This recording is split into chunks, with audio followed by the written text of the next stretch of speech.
એટલું અદ્ભુત, એટલા બધા રહસ્યો સાથે બનાવ્યું છે કે જેમ જેમ એના રહસ્યો ઉકેલાય છે તેમ તેમ બધું આસાન બની રહ્યું છે. કારણ કે આપણા શરીરમાં કેપિલરીઝ જેને કહીએ કે કેશવાહિનીઓનો જાદુ છે, કમાલ છે કેશવાહિનીઓની. મિત્રો, તમને બધાને આ બધા વિડીયો ગમે છે. સૌથી પહેલા તો આભાર માની લઉં કે 1,00,000થી વધારે સબસ્ક્રાઈબરો થઈ ગયા છે. પરંતુ અમે જેમ જેમ અંદર ઊંડા ઉતરતા ગયા તેમ જાણવા મળ્યું કે જે લોકોએ સબસ્ક્રાઇબ નથી કરી એ લોકો વધારે ચેનલ જુએ છે. મિત્રો, તમે આ બધા પ્રોગ્રામ જુઓ તો એટલીસ્ટ લાઇકનું બટન જરૂર દબાવજો. તો મિત્રો, તમારા એકલા લાઇકના બટન દબાવવાથી ઘણા બધા લોકો સુધી જો એ વિડીયો પહોંચતો હોય તો હું માનું છું ચેનલ તમારે સબસ્ક્રાઇબ કરવી જોઈએ, તમારે લાઇકનું બટન દબાવવું જોઈએ અને તમારે એ બીજા બધાને શેર પણ કરવું જોઈએ.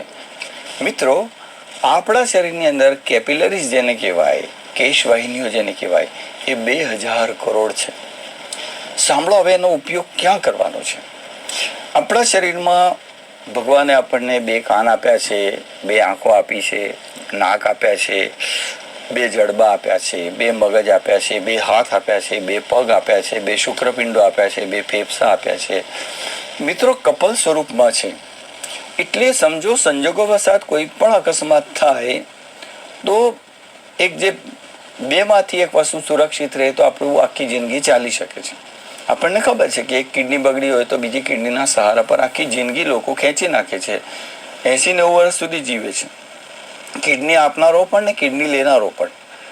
તો મિત્રો, આપણા શરીરમાં ભગવાને એક એવી ઓટોમેટિક વ્યવસ્થા મૂકેલી છે જેને એન્જિયોજેનેસિસ પ્રોસેસ કહેવામાં આવે છે. મિત્રો, સમજો કોઈ એક વ્યક્તિના શરીરમાંથી, સમજો મારા શરીરમાંથી તમામ કેશવાહિનીઓ, ધમનીઓ, શિરાઓ કાપીને એક લાઈનમાં જોડવામાં આવે તો એ પૃથ્વીનું લગભગ 2.5 ચક્કર કાપશે. એટલી લાંબી કેશવાહિનીઓ ગણો કે નસોનો વ્યાપ એટલો લાંબો છે. પણ મિત્રો, આટલા બધાની જરૂર શું છે? હવે યાદ રાખજો, આ જે પ્રોસેસ છે એમાં એવું છે કે શરીરમાં સમજો કોઈ ગાંઠનું નિર્માણ થઈ રહ્યું છે તો શરીરની ઓટોમેટિક વ્યવસ્થા એવી છે, ભગવાને એને ઓટોમોડ પર રાખેલું છે કે ત્યાંથી અમુક કેશવાહિનીઓ વિડ્રો થઈ જશે, એનું કામકાજ બંધ થઈ જશે. એટલે પેલી વધતી જે ગાંઠ છે એ ગાંઠનું વધવાનું બંધ થઈ જશે. સમજો, શરીરના જે કોષો પોષણના અભાવે મરી રહ્યા છે, શરીરના જે કોષો પોષણના અભાવે સુકાઈ રહ્યા છે, આપણને ખબર છે મગજના કોષો સુકાતા હોય, આંખોની નસો સુકાય છે, કાનની નસો સુકાય છે, શરીરમાં ઘણી બધી જગ્યાએ આપણને સુકારા જોવા મળે છે. ત્યારે મિત્રો, શું થાય છે કે એવી જગ્યાએ જે પેલી કેપિલરીઝ જેને કહેવાય, કેશવાહિનીઓ જેને કહેવાય, એ કેપિલરીઝ આપોઆપ ઉદ્ભવે છે અને એ સુકારાને નાથવા માટે ત્યાં એકદમ લીલોતરી થઈ જાય છે. શરીરમાં એ ભાગમાં એટલા બધા પોષક તત્વો અને મળવા યોગ્ય બધી ચીજ વસ્તુ જે છે એ પેલી નસમાંથી એટલે કે કેપિલરીઝમાંથી શરીરને મળે છે, કેશવાહિનીઓમાંથી મળે છે. પરંતુ મિત્રો, જ્યારે આપણા ખાવા પીવાના દુરાગ્રહને કારણે, બહુ ધ્યાનથી સાંભળજો આ વિષય, કારણ કે મફતમાં એટલો બધો ફાયદો થવાનો છે આ વિષય સાંભળ્યા પછી કે તમે કલ્પના પણ નહીં કરી હોય કે આનો ઈલાજ આટલો સહજ છે. કેટલાય રોગો એવા છે કે એલોપેથી એવું કહે છે કે આનો કોઈ ઈલાજ જ નથી. પરંતુ જ્યારે એ વ્યક્તિ સંપૂર્ણપણે આહારચર્યા પર ઉતરી જાય છે ત્યારે ઢગલાબંધ એના પરિણામો મળે છે અને અદ્ભુત પરિણામો મળે છે, ચમત્કાર જેવા પરિણામો મળે છે. મિત્રો, આપણે આ પ્રોસેસને પુનઃ સક્રિય કરવા માટે શું કરવું જોઈએ? બહુ ધ્યાનથી સાંભળજો. જ્યારે શરીરની નસોમાંથી લોહી વહેતું હોય છે ત્યારે કોકના કોક કારણે ત્યાં અંતરાયો પેદા થાય છે, કોલેસ્ટ્રોલના કારણે બ્લોકેજ પેદા થાય છે, પછી કેલ્શિયમ બ્લોકેજના કારણે રક્ત અવરોધાય છે. એકલા હૃદય માટે એવું થાય છે એવું નથી, મગજની દોરી નસમાં પણ જો આ અટકાવ થાય તો મગજને લોહી મળવાનું ઓછું થઈ જાય છે, હૃદયને લોહી મળવાનું ઓછું થઈ જાય છે. સમજો, પગમાં જે નસો લોહી પહોંચાડે છે એ નસોમાં જો કોઈ વાલ્વ બ્લોકેજ થઈ ગયો અથવા તો ત્યાં રક્ત અવરોધાય તો પગ આખો કાળો થઈ જાય છે, પગમાં સોજા આવે છે અને પછી ડૉક્ટરો એવું કહે છે કે પગ કાપવા પડે છે. એવા કેટલાય લોકો પગ કાપેલા અમારી પાસે આવ્યા છે અને જ્યારે બીજો પગ કાપવાની નોબત આવે છે ત્યારે આ પ્રયોગો શરૂ કરી દઈએ છીએ અને આ ઔષધિઓ શરૂ કરી દઈએ છીએ તો બીજો પગ કાપવાનો પ્રોગ્રામ પોસ્ટપોન થઈ જાય છે. વચ્ચે મેં એક અનુભવ બતાવેલો તમને. સુરતથી આવેલા ડાયાબિટીસના એક દર્દી હતા. એમનો પગ અઠવાડિયાની અંદર જ કાપવાની ડોક્ટરોએ સખ્ત સૂચના આપેલી, પરંતુ આ ફાસ્ટિંગ જ્યુસ એમણે પીધું, એનો અનુભવ મારી પાસે છે. ફાસ્ટિંગ જ્યુસ પીધું અમને એમનો પગ કાપવાનો પ્રોગ્રામ કેન્સલ થઈ ગયો. આશ્ચર્યની વાત તો એ છે મિત્રો કે જ્યારે જે પગ કાપવાનો હતો અને જે ડોક્ટર પાસે જઈને કાપવાનો હતો, યોગાલયની આ ઔષધિઓ લીધા પછી અને જ્યુસ પીધા પછી ચમત્કાર એવો થયો અઠવાડિયાની અંદર જ કે એ પગમાં રૂઝ આવી ગઈ અને એ વ્યક્તિ ડોક્ટરની પાસે જઈને જે પગ કાપવાનો હતો એ એક પગે ઉભા રહીને એમને ડોક્ટરને બતાવ્યું 15 દિવસની અંદર. ત્યારે ડોક્ટરના આશ્ચર્યનો પાર નહીં રહ્યો. મિત્રો હું જે કહું છું એ અનુભવ તમને જો જોવો હોય ને તો જો આ સ્ક્રીન પર એક બટન દેખાય છે, એ બટન પર તમે ક્લિક કરો તો તમને એ અનુભવ જોવા મળશે. મિત્રો તમે કુદરત પર ભરોસો મૂકજો, માટે જ આ જે પ્રયોગો કહું છું એ તો તમે પ્રેમથી કરશો. પહેલું તો તમારી પ્રકૃતિ તમને અનુરૂપ હોવી જોઈએ, તમારા શરીરની વ્યવસ્થા તમને અનુરૂપ હોવી જોઈએ. આ હું જે કહું છું એનું ગેરંટી જ સમજી લેવાની હોવી જરૂર નથી, કારણ કે આપણી તાસીર, આપણી આહારચર્યા, આપણી વિહારચર્યા, આપણું ચિંતન એ બધું જ ડિપેન્ડ કરે છે આ પ્રયોગ પર. પરંતુ મિત્રો મોટા ભાગના લોકોને આના ફાયદા થાય જ છે.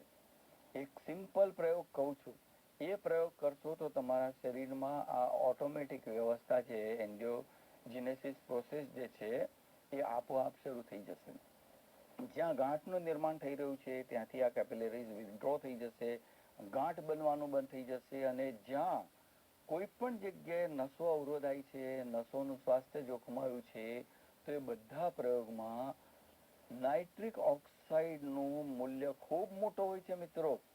નાઇટ્રિક ઓક્સાઇડનો જો તમે પ્રયોગ કરશો કે રે બજારમાં નાઇટ્રિક ઓક્સાઇડના ડબ્બા મળે છે, આપણે હું એની વાત નથી કરતો, કુદરતે જેની અંદર નાઇટ્રિક ઓક્સાઇડ ઠાંસીને ભરેલી છે હું એની વાત કરું છું. મિત્રો કુદરતે કેમ આટલા બધા રંગબેરંગી પદાર્થો બનાવ્યા છે ખાવા માટે? કેટલી બધી જાતના રંગીન પદાર્થો છે. દરેક રંગીન પદાર્થો આપણા બોડીની બાયોકેમિસ્ટ્રીને મદદરૂપ થાય છે. ભગવાને સૂર્ય પણ એવો બનાવ્યો છે કે સૂર્યને આપણે સપ્તરશ્મિ કહીએ છીએ, 7 કિરણો છે. ઘણા લોકો નહીં રંગીન બોટલો પાણીમાં ભરીને, એટલે કાચની બોટલોમાં પાણી ભરીને સૂર્યના તાપમાં મૂકે છે અને પીવે છે, પરંતુ એ પ્રયોગ હું નથી કહેતો, હું બીજો પ્રયોગ કહું છું. મિત્રો નાઇટ્રિક ઓક્સાઇડ એક એવો ગેસ છે કે જે શરીરમાં આપણા આહાર દરમિયાન બને છે. આપણે એવો આહાર લઈએ અને જો એ બને તો એ ગેસ એવો છે, જ્યાં સુધી મને આની જાણકારી છે ત્યાં સુધી, મારો કંઈ કેમિસ્ટ્રીનો વિષય નથી, પણ મેં જે સમજ્યો છું આટલો બધો 2 મહિનાની રજાઓમાં મેં આ વિષયમાં ઘણો બધો અભ્યાસ કર્યો છે કોરોના વેકેશનમાં. મિત્રો ત્યારે આ વિષયની અંદર આખા શરીરના નસોની અંદરનું વાતાવરણ જે છે, ક્યાંય જો ઈજા થઈ હોય, ખાડા ખાબુચા પડ્યા હોય, સાદી ભાષામાં વાત કરીએ તો આ ગેસ નસોમાં ફરીને બધું રિપેરિંગ કમ્પ્લીટ કરે છે અને કેપિલરીઝ જોઈતી પ્રમાણમાં જ્યાં જરૂર છે, જ્યાં સુકારો છે, મગજ સુકાતું હોય, કાનની નસો સુકાતું હોય, જે વ્યક્તિ સમજો કોઈ કારણથી કોમામાં હોય, વર્ષો સુધી કોમામાં રહ્યો હોય, અને સમજો એ વ્યક્તિને પણ આ વાયુની મદદથી આપણે મદદરૂપ થઈ શકીએ છીએ. એના માટે તમારે એટલા સિમ્પલ પ્રયોગો હું કહું છું કે રેડ જ્યુસ અને ગ્રીન જ્યુસ, આ 2 જ્યુસ શરીરમાં નાઇટ્રિક ઓક્સાઇડ પેદા કરે છે. મિત્રો રેડ જ્યુસની અંદર ભગવાને ઠાંસીને નાઇટ્રિક ઓક્સાઇડ બને એવા ઉત્સેચકો મૂકેલા છે. દાખલા તરીકે બીટનો રસ તમે પીવો, અથવા જમવાના અડધો કલાક પહેલા બીટનો રસ પીવો, અથવા બીટ કાચા ફોર્મમાં લો. તમે અનાર લઈ શકો છો, અનાર એટલે દાડમ, પણ લાલ રંગનું હોવું જોઈએ, અંદરથી પાકેલા જે દાણા હોય લાલ રંગના હોવા જોઈએ. તરબૂજનો રસ તમે લઈ શકો છો, ટામેટાનો રસ તમે લઈ શકો છો, લાલ ટામેટા જોઈએ.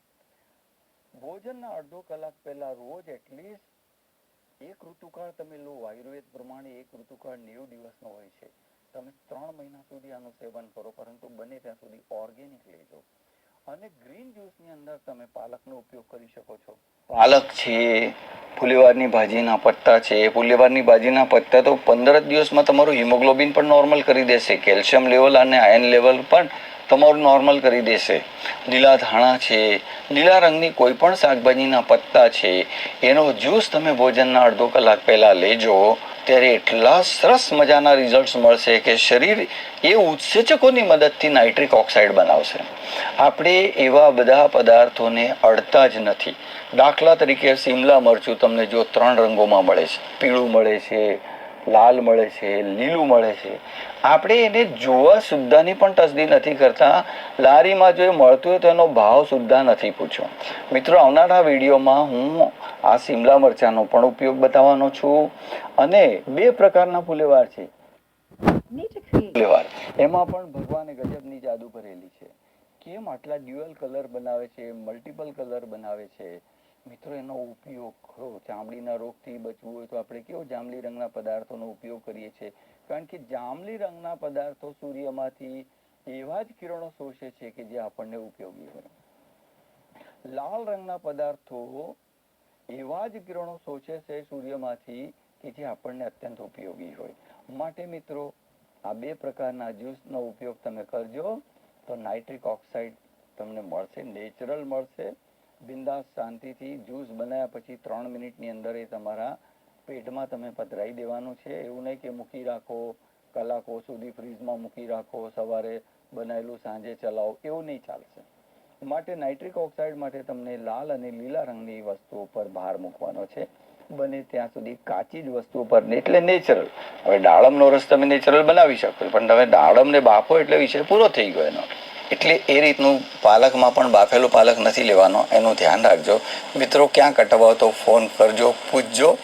હું એટલો સારો વક્તા નથી, મને જે કંઈ થોડું ઘણું આવડે છે બોલું છું. અને જે લોકો એને પાલન કરે છે બધાને બહુ સારામાં સારા રિઝલ્ટ્સ મળે છે. પરંતુ હું જે પણ કંઈ પ્રયોગ કહું છું એ તમારી પોતાની વ્યક્તિગત તાસીર પર આધાર રાખે છે, તમારી પ્રકૃતિ પર આધાર રાખે છે. પરંતુ મોટાભાગે ભારતના લોકોની પ્રકૃતિ બિલકુલ સમાન હોય છે.